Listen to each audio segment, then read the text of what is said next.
When you look back at Blue GNC's previous Cartoon Wars and Cartoon Wars Gunner titles, Cartoon Wars 2 Heroes seems like the obvious next step. While the combination of beat-em-up and castle defense gameplay elements don't mesh terribly well, it's an interesting way to try and break up the monotony inherent in these sorts of games. Both the defense and beat-em-up sections will take some time to get used to, and you'll need to prepare yourself for some fairly humiliating losses in order to proceed.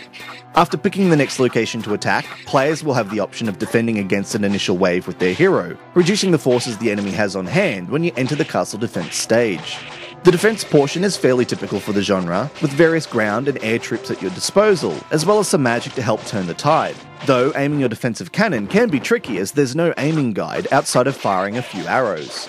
Once you've made your push, you can return to clean up the remaining forces with your hero, earning more cash and experience to level up your troops, fortress, and your hero before continuing on. I absolutely adore the art style despite the somewhat tired stick figure visuals, as the animations are smooth and the variety of enemies is absolutely stunning. What's less impressive is the need for grinding to proceed, as the enemy packs rapidly advancing enemies that level up considerably faster than your own.